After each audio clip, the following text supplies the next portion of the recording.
behind you, pal.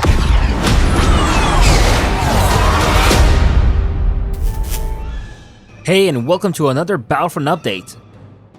Star Wars Battlefront 2 is almost here, but before we start getting official news rolling in, I want to still keep everyone in the loop of things that they can expect to see in the final release. And what I'm going to be talking about today, well, don't really expect to hear anything official regarding this until maybe a few months after the release of the game. What am I talking about exactly? Well, we'll get into that shortly, don't worry. First, we'll start with a quick recap over arcade mode for Battlefront 2 and what it will entail in the final release. So, the notorious DICE leaker some_info has brought us the entire schematics of what kind of content arcade mode will be packed with. Also, keep in mind these schematics are from the early development, so that's why it still says Skirmish at the top rather than arcade. Just wanted to make that clear first and foremost, as I know some people in the comments will be pointing that out. Now, as we were, arcade mode will come with 3 options: Weekly Challenge, Battle Scenario, and Custom Battle. We already know about the other 2 from the beta, but Weekly Challenge is the only new option that we can see here, which will generally be custom-made weekly battle scenarios for players to take part in for credits. However, there will also be a daily limit on how many credits players will be able to win in arcade mode, forcing players to head over to online multiplayer if they want to earn more. For maps, arcade should feature all the maps for multiplayer, but not in their entirety. Rather, they will be the smaller portions of the online big maps. For example, think of Theed from the beta, where you only had access to the throne room portion of the map in arcade mode. Now, fortunately, all the weapons from multiplayer will be accessible in arcade, along with all the normal units, reinforcements, and heroes. So you shouldn't worry about having your heroes locked out for arcade use, only multiplayer. Same goes for star cards.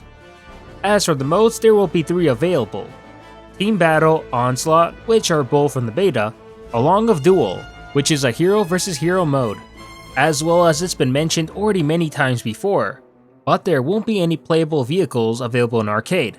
Rather, they'll only be exclusive to multiplayer for the time being. With that said, arcade will be pretty customizable, allowing players to customize the number of AI in the game, timer, difficulty, damage taken, what weapons are in use or class, and etc. Finally, if hearing all of this is still a disappointment for you, then you're in luck, as we should be getting a full-fledged skirmish mode as well, with vehicles, space combat, and actually battle it out on the same large maps we see on multiplayer. The kicker in all of this? Well, it just won't be available at launch.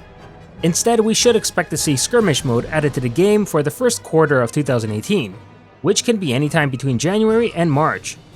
So just to take a step back and make things clear for those not in the loop, arcade mode will just be the equivalent of missions from Battlefront 2015, but only of course more improved and customizable. So don't confuse it with Skirmish, which is a totally different beast in itself. But with that said, don't expect to hear anything official about Skirmish until a little while after the game is released.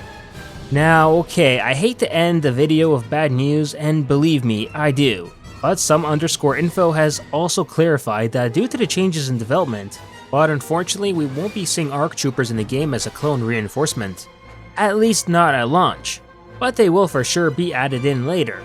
Instead, for the time being, the Republic, just like the Rebels and Resistance, will all only have Jump Troopers and Wookiee Warriors as their only reinforcement options. Basically, there was an issue in giving the clones a unique reinforcement, and in turn neglecting the Rebels and Resistance without giving them a unique reinforcement as well. So DICE had to head back to the drawing board on this one.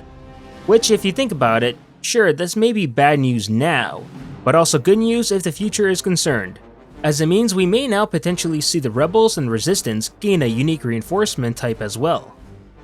But that'll do it for this Battlefront update. If you enjoyed this video, please like it, share, and subscribe to the channel to not only support it, but keep up with Star Wars news, gaming, and canon lore released every week. And consider following me on Twitter and Facebook to never miss out on the latest Star Wars related content. And if you still want to stay part of the conversation, then definitely join us on the official SYLO Discord channel. On that note, thanks for watching and may the Force be with you.